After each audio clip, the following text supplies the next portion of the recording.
আব্বা খারো খারো। আব্বা তুমি এতদিন পরে আইছো আমাদের সাথে, আমার না দেখতে যাইতেছো গা, আমার লোক একটা বার দেখাও করলো না। আর এই যে জানো সবাই সবাই বাপ মা পাঞ্জাবি বানাই দেয় আর বাড়িতে লই যায়, কিন্তু আমার কেউ লই যায় না। তুমি যাও গা, এই যে তোমার ব্যাগ টেক লই যাও গা। শোনো, হ্যাঁ আসলে আমি তো তোমার বাবা না। হিরে শহীদ ঈদের মধ্যে কি কি কিনলি? কিনছি হেদিন। তুই কি কি কিনলি ঈদের মধ্যে? আব্বাস খাবো, পরে পাঞ্জাবি বানাবার দিবার দাম। কিরে হানজালা, ঈদের মধ্যে কি কি কিনলি? আমার তো পাঞ্জাবি আছে বানানি। পাঞ্জাবি বানাইছ? কবে বানাইলি? দেখলাম না তো, লয়েছে দেখি। এইটা পাঞ্জাবি? এইটা দিয়ে তো 2-3 বছর দেরি কত সর দেখি। আর এটা পুরান পাঞ্জাবি, নষ্ট হয়ে গেছে গা, ময়লা হয়ে গেছে গা, আবার দিয়ে সিরাও গেছে গা। এল্লা সিরা গেল।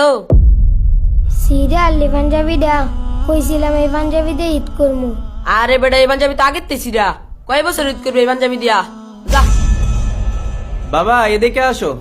এই তুই থাক, আমার আব্বা আইছে, পাঞ্জাবি পায়জামা বানাবার দিবার দাম। আচ্ছা যা। খারাপ হইতাছি।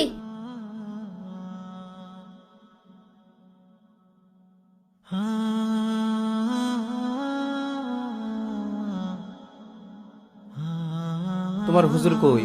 হুজুর তো ভিতরে। ডাক দেও। আসসালামু আলাইকুম, ভালো আছেন? ওয়ালাইকুম সালাম, আলহামদুলিল্লাহ ভালো আছি। চাইছিলাম একটু পোলাডারে নিয়ে যাইতাম দোকানে, ঈদের লেগে পাঞ্জাবি বানাবো তো, এই জন্য একটু মাপসাপ দিউর লাগে। আচ্ছা, একটু তাড়াতাড়ি দিয়ে যান। আসসালামু আলাইকুম। ওয়ালাইকুম আসসালাম।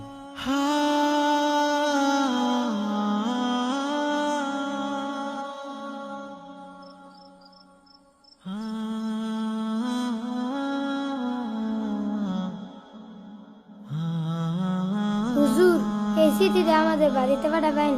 তোমার তো বাবা মা নাই? আমার বাবা মা আছে তোমার বাড়ি জানি কই? ওই রহমতপুর। হে, রহমতপুর তো অনেক দূরে। আচ্ছা ঠিক আছে, আমি পাঠাই দিল। আচ্ছা স্যার, হ্যাঁ বলো। অফিসের কাজ তো সব শেষই, আর আজকে তো ঈদের ছুটিও হয়ে গেছে, তাহলে আমি চলে যাই নাকি? আচ্ছা যাও তাইলে। ঠিক আছে। ও দাঁড়াও দাঁড়াও, এই লাস্ট একটা চিঠি আইছিল, এটা দিয়ে গেলে ভালো হইতো। তোমার পাশের এলাকায় ঈদের পরে দিয়ে দিরো। না, গুরুত্বপূর্ণ চিঠি হইতে পারে বুঝছো, তুমি যেহেতু ওদিক দিয়ে যাবা, দিয়া চলে যাও। আচ্ছা ঠিক আছে, দেন চিঠি দেন। শামসুল মিয়া, ও শামসুল মিয়া, শামসুল মিয়া বাড়িতে শুন। আইনে কেটা গো ডাক্তার শুনকে? এর আগে তো দেখছি না এলাকার কোনো সময়। আমি তো পিয়ন, এটা শামসুল মিয়ার বাড়ি না? হ, এটা তো শামসুল মিয়ার বাড়ি। কিল্লি গা? হের পোলা তো একটা চিঠি পাঠাইছিল। হ্যাঁ তো মই দেখে